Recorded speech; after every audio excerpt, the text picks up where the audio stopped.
It often begins not with a scream, but with a whisper, barely audible, almost ignorable, a sense that something has shifted, that his eyes no longer pause on you with the same warmth, that his voice, though still present, now carries an unfamiliar distance. And yet, you stay, you hope, you try harder, because deep inside, there's a part of you that still believes love should be fought for, that maybe, if you become more patient, more understanding, more silent, he'll come back home to you, not just to the house, but to the space between your souls.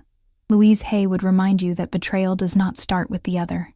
It begins in the soft places where we abandon our own worth, where we start believing that being neglected is normal, that needing affection is asking too much, that love always demands some kind of sacrifice. But what if you've been sacrificing the wrong thing? What if, piece by piece, you've been giving away your self-respect in exchange for moments of borrowed affection? There's a pain that lives quietly inside so many women, the fear of not being enough to be chosen, not just once, but again and again. The fear of being loved only temporarily, of being replaced, forgotten, left behind. Not because you did something wrong, but because somewhere deep inside, you've been asking the wrong question. Instead of asking, why did he cheat? Maybe the real question is, where did I stop listening to myself? And this silence, it doesn't come all at once. It creeps in the unanswered texts, in the vague explanations, in the way your intuition tenses. But you tell it to hush. You tell it to wait. You tell it it's being dramatic. But darling, that intuition, that was never wrong. It was only silenced. By fear, by hope, by that deep ache of wanting to be enough for someone who already started turning their back. Lise Bourbeau speaks of the wound of rejection, a deep emotional scar that whispers to a woman, you're not worthy of staying. And when that wound is active, every pause, every distance, every delay in affection feels like proof. You begin to read his silence as confirmation of your worst fears. You stop seeing his behavior clearly because you're so busy trying to fix yourself to fit into his absence. And it's not because you're weak. It's because you were taught, by life, by patterns, by old pain, that love must be earned through endurance, that being chosen means being perfect, that holding on means being quiet. But love, real love, doesn't demand your silence. It doesn't ask you to betray yourself in order to be kept. And yet, you stayed. You stayed because you remembered the good moments, because you hoped they would return, because you still saw the man he once was, even when he no longer honored the woman you are. But here's the truth, Louise Hay so gently brings. We do not attract betrayal because we are broken. We attract it because we're being asked to finally stop abandoning ourselves, to finally look in the mirror and say, I choose me now. I will not trade my peace for pieces of someone who cannot love me fully. And maybe you didn't miss the signs. Maybe you saw them all. Maybe you just loved him so deeply that you chose to stay a little longer, to hope a little harder, to forgive a little more. That's not foolish. That's love. But now, it's time to love you more. He starts coming home later. He tells you he's busy. Work, traffic, exhaustion. The reasons sound reasonable. And for a while, you believe them, because you want to believe them. But even when his body is near, you feel a cold draft between your souls. He's no longer laughing like he used to, no longer asking about your day with real interest. Conversations become functional, surface level. There's no warmth, no weaving of hearts, just exchanges of logistics, meals, and silence. And yet, you blame yourself. Maybe you've been too needy.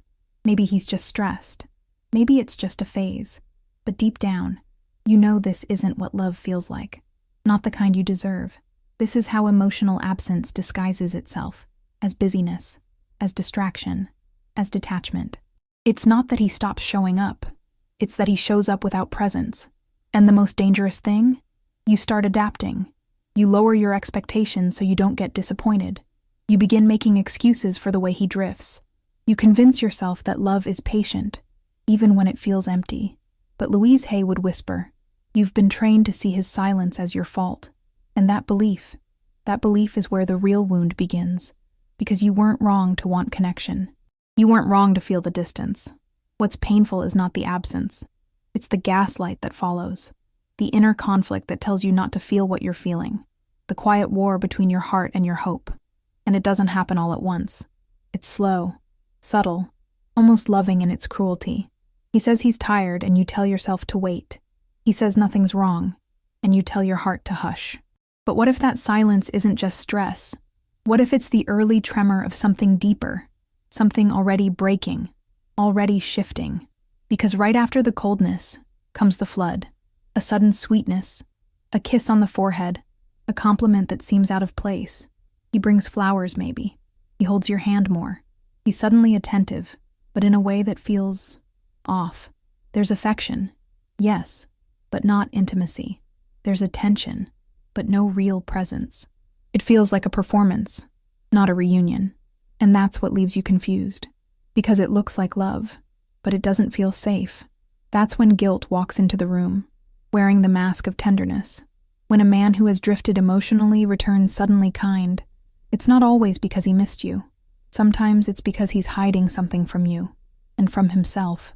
Guilt has a strange way of dressing itself in generosity, but the heart always knows. Something in you tightens. Something in you stays cautious, even as your arms wrap around him, because you're not just afraid of being cheated on. You're afraid of no longer being worthy of loyalty. You're afraid of having missed something, some detail, some change, some sign. But darling, maybe the sign wasn't something you missed. Maybe it was something you refused to believe, because believing it would break your heart. And your heart, it's been broken too many times by your own silence. That's the real grief, not just the betrayal, but the part of you that had to pretend you didn't feel it coming. It often begins with something small, a subtle shift in how he holds his phone, the way he turns the screen just slightly when a message comes in, a new password, less eye contact when he's scrolling. And you notice. You always notice, even when you pretend not to, even when you tell yourself it's nothing, that he deserves privacy, that you're being paranoid. But still, something doesn't sit right. Something tightens in your chest, and not because of the phone, but because of the wall that's quietly building between you. Digital secrecy is rarely about the phone itself. It's about the space where transparency used to live. It's about how suddenly you're no longer invited into his world, how his notifications become little closed doors. And each closed door chips away at the trust you worked so hard to build. You start second-guessing. Do you ask? Do you stay silent? Because if you ask, you might hear a lie. And if you stay silent, you carry the weight of not knowing. That's the place where many women live. Not in betrayal, but in the limbo of intuition and self-doubt. Louise Hay taught that we repress what we fear, and in doing so, we create pain. When truth is avoided, intimacy dissolves.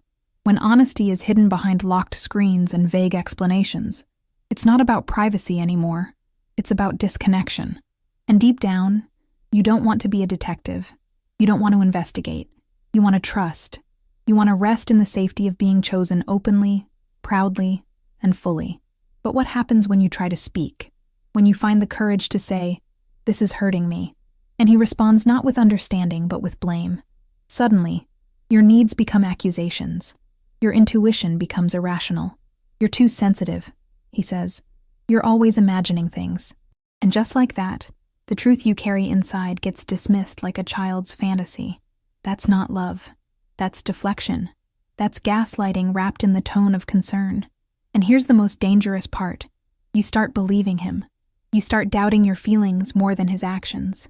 You question whether you're too emotional, too insecure, too much. But what if you're not too much? What if you're just finally waking up to what you've been denying? Because when your heart speaks and gets silenced, the silence becomes internal. You start editing yourself, dimming your light, avoiding your truth. And maybe the deepest betrayal isn't even his. Maybe it's yours. The one you commit when you stop trusting your own inner knowing. Because you sensed it. You felt the shift. But you stayed quiet. You stayed kind. You stayed understanding. Because love had taught you to endure, even what breaks you. There comes a moment when even the most intimate acts start to feel hollow. You lie next to him, skin against skin, but your souls feel miles apart. There's touch, but no tenderness. There's closeness, but no communion. It begins to feel like a routine, a duty, something mechanical. And you wonder, When did love stop being a language of the heart and start becoming a performance? He's there, yes. He shows up. He kisses you, maybe even holds you. But the energy, the sacred presence that once made your body feel safe and seen, it's missing. You're not just missing sex.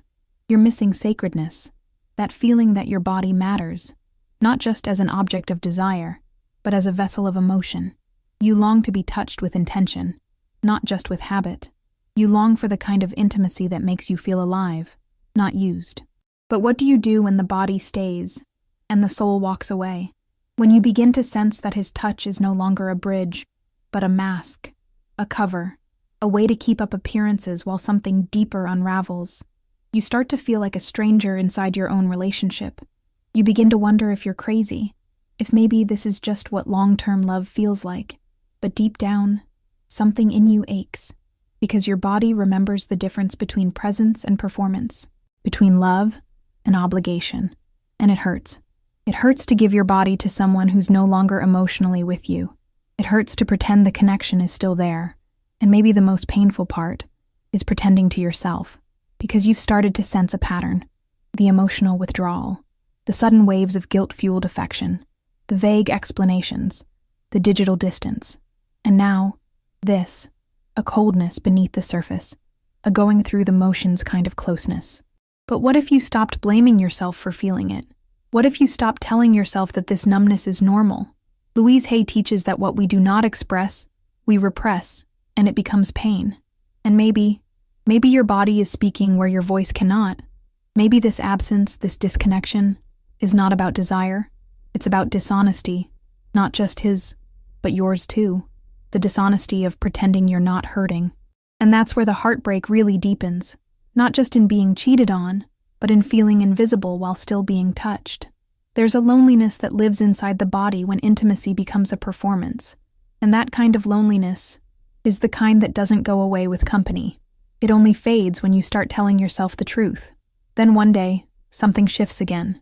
A new cologne, a sudden interest in the gym. He starts caring more about his appearance, his routine, the way he dresses. At first, it feels inspiring, like he's reclaiming a part of himself. But soon, the inspiration turns into confusion, because while the outside is changing, the inside stays distant. He becomes more polished, but less present, more focused on his mirror than your eyes. And again, that ache returns, the feeling that something is happening behind closed emotional doors. It's not the change itself that hurts. People evolve. People grow.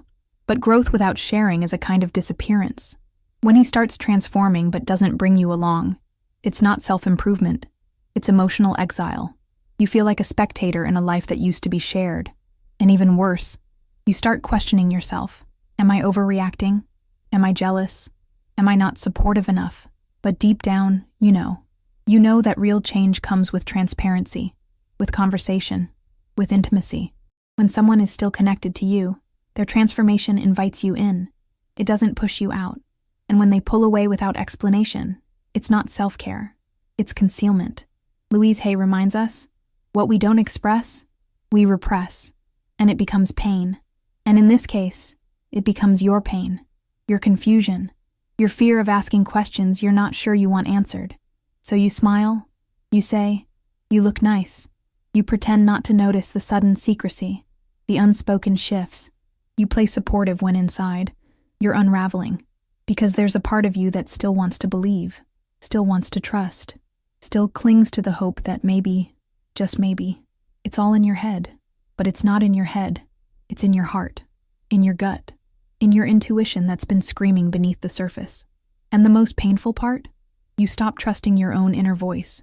You start believing that the problem is you, that your doubt means you're insecure, that your fear makes you unreasonable. But what if your doubt isn't dysfunction? What if it's divine warning? What if your soul is trying to get your attention before the pain gets louder? Because silence, when forced, is not peace, it's suppression. And what you've been suppressing is not just the fear of losing him. It's the fear that you've already lost yourself in the process. The fear that you've become so busy loving him, you forgot to keep loving you. And slowly, almost imperceptibly, the axis begins to tilt.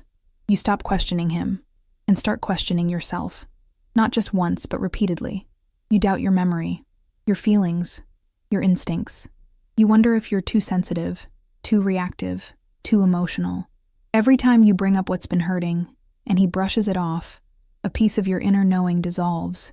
You begin to live in a fog, not because you're confused, but because you've been made to feel that clarity is a threat. That's the most cunning part of emotional betrayal. It doesn't always come with dramatic discoveries or harsh words. Sometimes it comes in the form of subtle invalidations. It creeps in through kind tones that twist the truth. You're overthinking again. You always take things the wrong way. Can't you just trust me? And instead of standing taller, you shrink. Not because you lack strength, but because you've been taught that doubting him means doubting love. But here's what few dare to say. The deepest betrayal is not when he lies to you. It's when you stop listening to the truth inside yourself, when you silence the part of you that knows, the part that senses the inconsistency, the part that feels the distance long before it's named. That's where the real wound forms. Not in his actions, but in the fracture between your truth and your silence. And it gets heavier, because now, it's not just about him. It's about the version of you that's slowly fading, the one who used to speak freely, feel clearly, move boldly, the version of you who once trusted her own voice. And now, you second-guess even the smallest things. You question your timing, your tone, your timing again. You wonder if your standards are too high, if your needs are too loud, if your heart is too much. But what if the real question is, when did your truth become negotiable? When did your intuition start needing permission? When did you begin apologizing for the part of you that simply knows? That fog you feel, it's not confusion. It's the weight of avoided truth. It's the residue of stories you were told to believe, even when they contradicted your soul. It's not that you're unsure. It's that you've been emotionally trained to doubt yourself, but that doubt doesn't belong to you. It was planted, and now it's time to unroot it, because self-doubt is not a natural state. It's a response to emotional displacement, and when your sense of reality is constantly questioned, you don't just lose trust in him, you lose trust in yourself, and that's the kind of loss that takes the longest to recover from. Then something curious begins to happen. He becomes oddly kind, courteous. He smiles more, compliments more, helps with little tasks. On the surface, he looks like the perfect partner, attentive, composed, generous. But underneath, something still feels off. It's not his behavior that unsettles you. It's the timing, the disconnect between how he acts and what you feel. Because while his gestures grow sweeter, his presence feels more and more absent. You find yourself in the company of a man who's emotionally unavailable, but increasingly charming. He listens, but doesn't really hear. He touches, but doesn't really feel. He looks at you, but through a lens you can't quite reach. And once again, you begin to question the invisible, because nothing is obviously wrong. He's doing all the right things, and yet you feel lonelier now than when he was openly distant. This kind of charm isn't connection. It's a cover, a way to balance the guilt, to distract you from asking the deeper questions. And because you're kind, because you love deeply, you hesitate to challenge the illusion. You want to believe this version of him. You want it to be real. You need it to be real. But love that avoids discomfort isn't love. It's performance. Louise Hay reminds us, a true partner leans in during discomfort, not out. And yet here you are, with someone who leans away the moment things get real. He avoids eye contact when you're vulnerable. He changes the subject when you name your fears. He soothes you with words, but never steps into the emotional fire with you. It's like dancing alone. He moves, but he's not dancing with you. He plays the part, but doesn't feel the rhythm of your heart anymore. And it's heartbreaking, because this version of him looks so close to what you wanted, but it's not what you need. Not really, because what you need isn't politeness. It's presence. What you need isn't charm. It's courage. The courage to show up fully. The courage to be uncomfortable. The courage to face what's unraveling, instead of dressing it in sweet gestures and empty smiles. And maybe that's the cruelest twist of all. Not being left, but being emotionally abandoned by someone who still smiles at you across the dinner table, who still texts, "I love you," but hasn't felt those words in his bones for a while now, who still holds your hand, but not your heart. Because betrayal doesn't always come in loud, obvious ways. Sometimes it comes wrapped in a bouquet. Sometimes it whispers through good manners. Sometimes it hides in kindness, so practiced it no longer feels human. And you, left in the shadows of his charm, are left to grieve a man who's still physically there, but long gone. And eventually, you notice something else. The quiet disappearance of what once held you both together. He stops engaging in the rituals that once felt sacred. Maybe he no longer joins you in prayer. Maybe he stops asking about your dreams, or sharing his. Maybe the late-night conversations that used to open your souls to each other fade into silence or small talk. It's subtle, but devastating, because these weren't just habits. They were the threads that bound your spirits. Spiritual connection is not just about shared beliefs. It's about shared vulnerability. It's about looking in the same direction, even when the path is uncertain. When a man begins to disconnect from these spaces, he isn't just pulling away from you. He's pulling away from the very essence of the relationship. And not all betrayals happen in the flesh. Some begin in the soul. In the moment he stops showing up for your shared growth. In the moment he stops feeding the bond that once made you feel seen beyond the surface.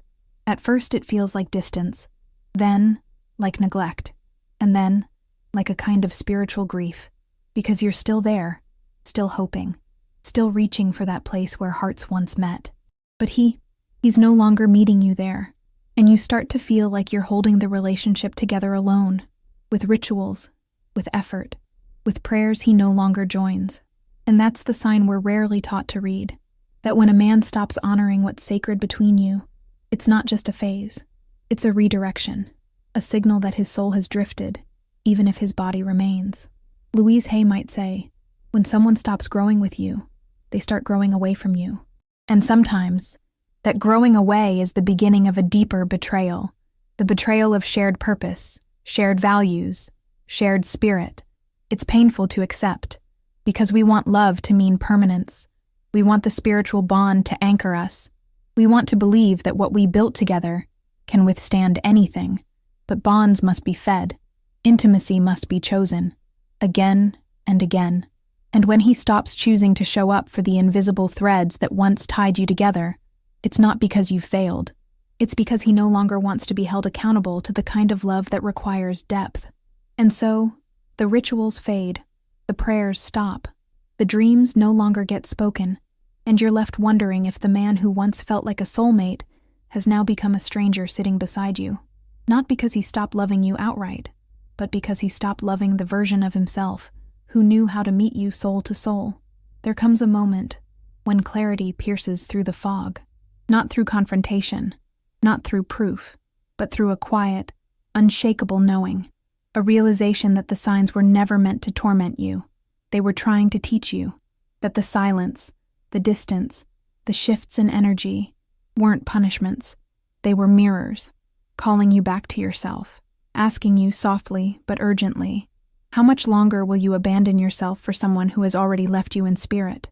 Louise Hay reminds us, I do not fix problems. I fix my thinking. Then problems fix themselves. And maybe that's where your healing begins. Not in figuring him out, not in searching for certainty, but in returning to your own center, in relearning how to trust what you feel, even when it's inconvenient, especially when it's inconvenient. Because what if the real invitation isn't to save the relationship, but to save yourself? Lise Bourbeau speaks of betrayal as a teacher, a spiritual turning point. The pain is not the punishment, it's the portal. It says, this version of love, this version of you, no longer fits. And in the heartbreak, a boundary is born. Not one made of anger or defense, but one made of truth. A sacred line that says, I will no longer stay where my soul isn't met. And maybe the gift of this pain isn't clarity about him, but clarity about you. The woman you've been silencing, the one who senses before she speaks, the one who loves with a depth that deserves reverence, the one who has always been worthy of loyalty, not because she's perfect, but because she is whole. Imagine your heart as a sacred garden, a place of tenderness, intuition, and radiant truth. If someone walks through that garden with muddy shoes, leaving footprints of confusion, dishonesty, and detachment, you do not blame the mud. You do not wait for the rain.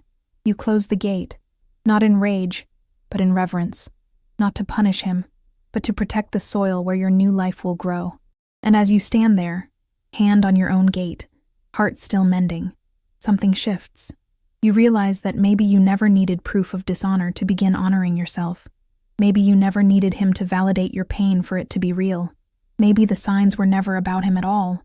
Maybe they were your soul's way of saying, "You're ready now, ready to return to the woman who no longer begs to be chosen, because she has finally chosen herself."